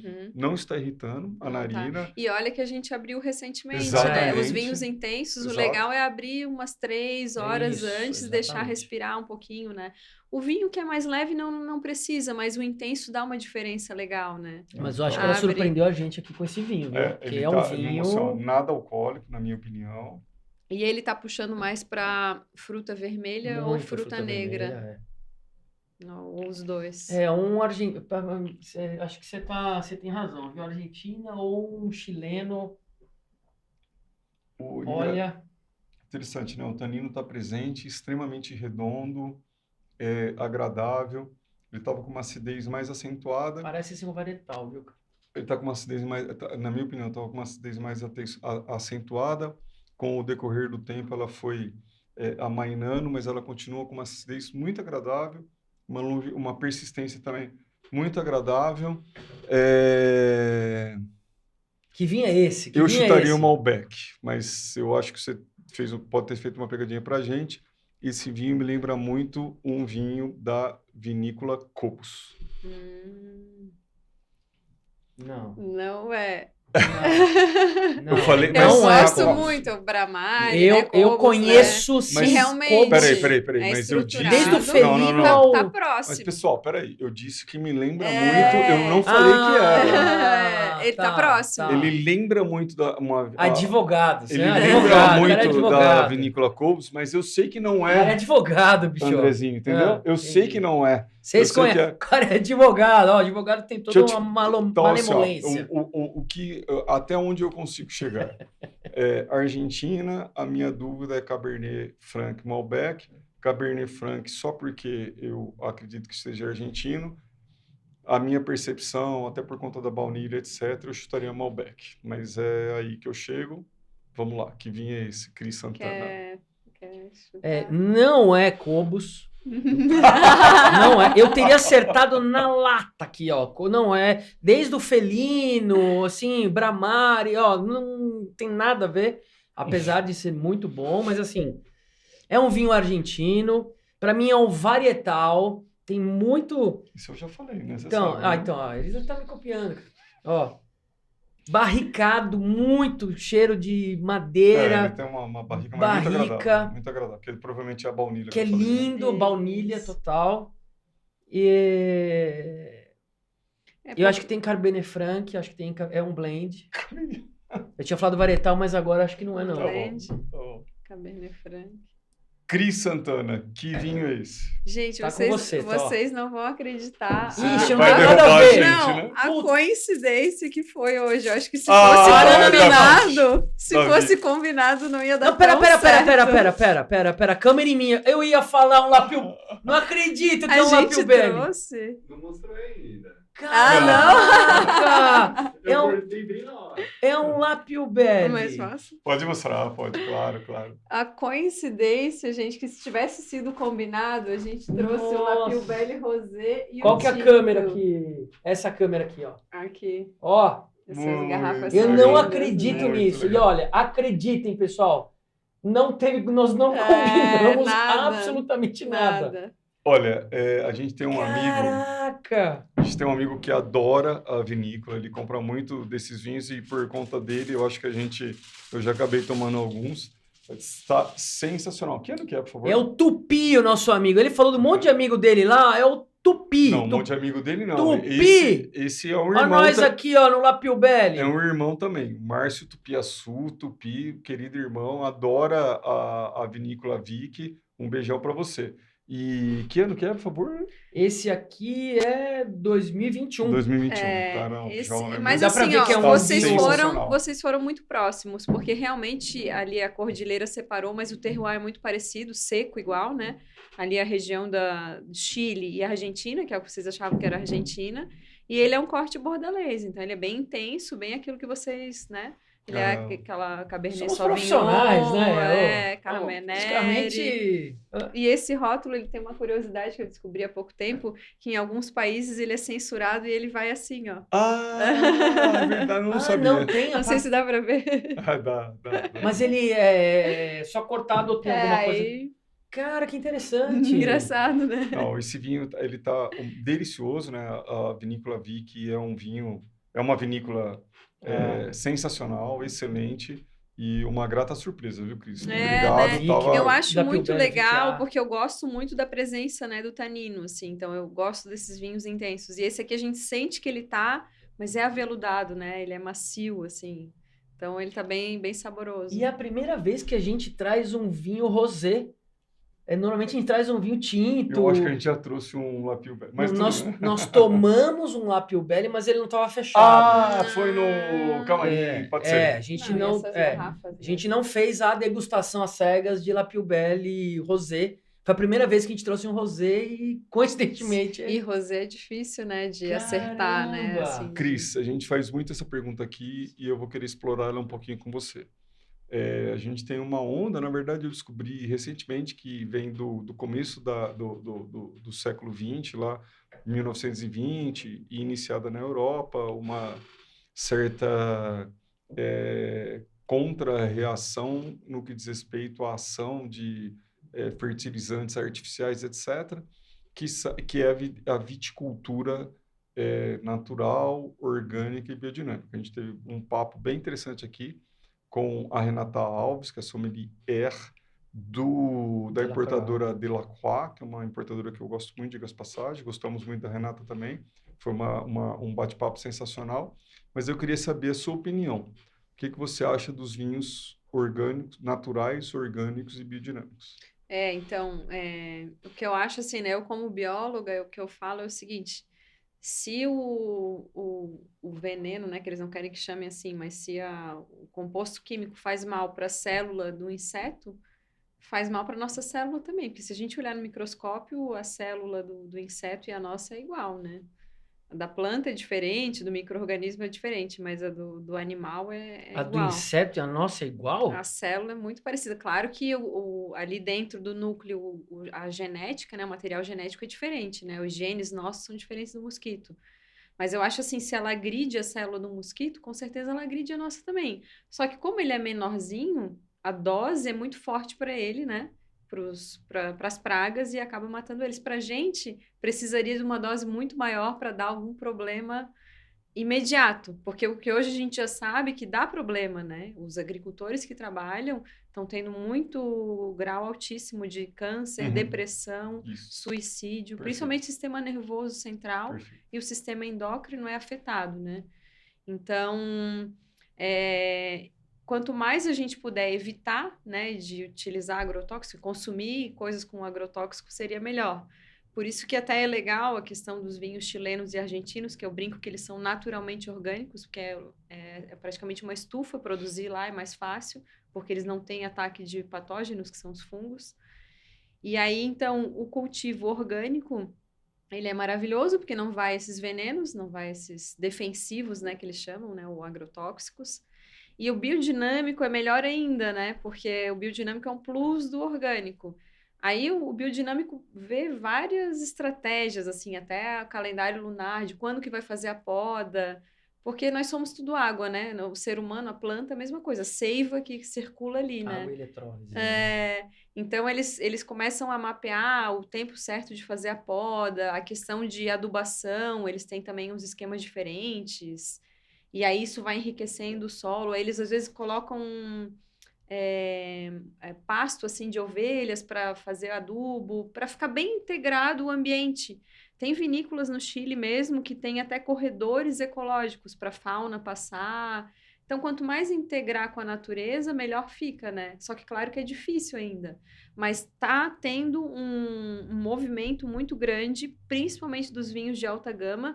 Quase todos eles no mundo todo que eu já visitei são orgânicos e biodinâmicos. A Cartucha é ali, Closapalto, Senha, Chedwick, todos esses vinhos de alta gama já estão... Porque assim, pensa em excelência, né? Tu quer entregar excelência para o cliente. Ele é caro por quê? Porque custou muito caro. A barrica é maravilhosa, o cultivo daquela uva, a seleção grão por grão. Porque quando tu vai comprar um vinho barato, eles fazem a colheita mecanizada, eu brinco que vai até ninho de passarinho, né? Porque é uma máquina que puxa tudo. E aí vai até passarinho junto, que moe ali e vira... Vai o que tiver ali, né? O que tiver ali, teia de aranha e vai. E quando o vinho é mais elaborado, eles escolhem grão por grão, então...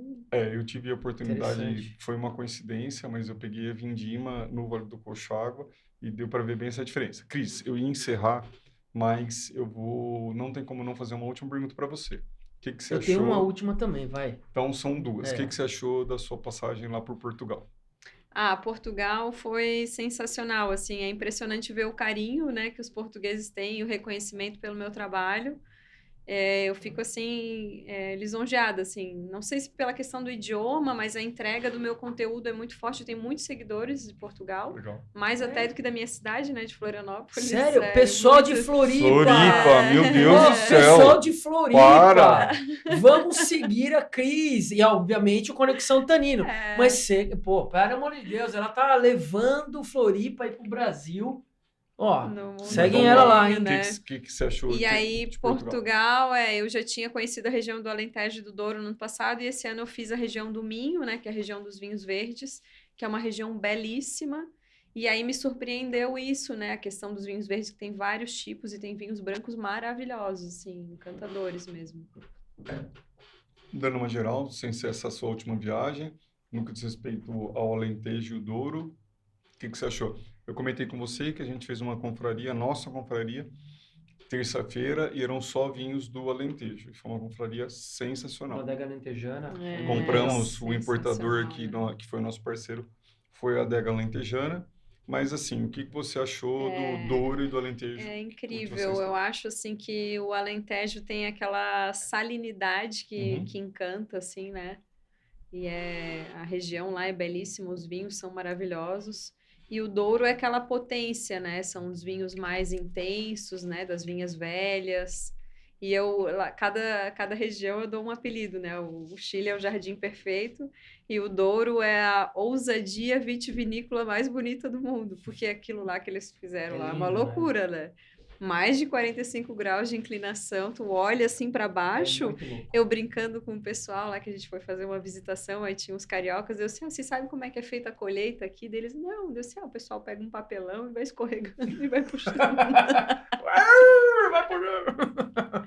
Porque assim, é uma loucura aquilo lá. É que nem os Riesling na Alemanha, cara, é assim, impressionante. Impressionante. Né? Pergunta? Cara, pergunta o seguinte. Falamos de passado, a sua parte lá de professora e tudo mais, falamos do que você está fazendo aqui como influencer. Fala um pouco do que você de fato está fazendo no mundo do vinho e o que você está olhando lá para frente. Conta um pouco pro pessoal aqui do Conexão Tanino, o que você faz de uma forma geral aí no mundo, no business do mundo do vinho. E aproveita e coloca mais um pouquinho.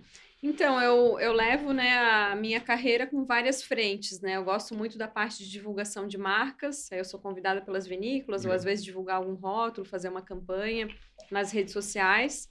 Faço bastante eventos de degustação, wine dinner, que eu gosto bastante também de realizar.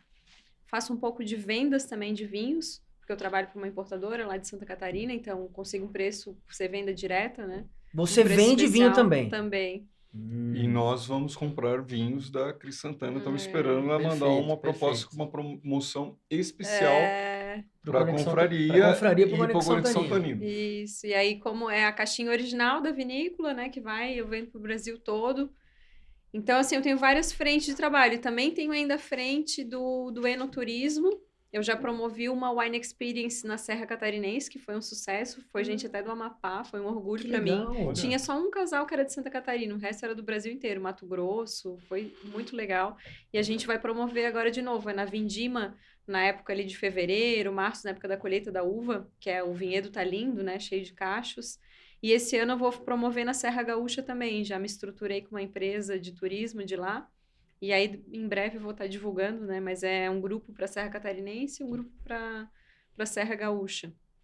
E, além disso, são várias frentes, né? Também tem os cursos, né? Cursos online. E eu estou escrevendo um livro também agora, junto com a Prefeitura de Florianópolis, um livro sobre vinhos. Falar um pouquinho dos vinhos de altitude, um pouquinho da gastronomia nossa lá de Florianópolis. Do lançamento, você vai mandar aqui para a gente. Com Nós certeza. vamos mandar para vocês. Com certeza. Cris, foi um prazer conversar com você. Se eu pudesse dar uma sugestão, mas se a sugestão ela fosse boa, eu estaria cobrando e não estaria dando, eu diria para você aportar mais esse seu conhecimento científico na divulgação do seu trabalho, porque foi algo muito interessante. Verdade. Eu gostei bastante. Boa. Você é uma menina muito simpática, muito competente. Foi um prazer conversar com você. Obrigado, Cris Santana. Espero que você volte para nos atualizar dos passeios, do que você andou fazendo, do que você andou publicando. Eu sou Ronaldo Galo. André Gaiofato. E nós somos o Conexão Tanino. Saúde. Saúde.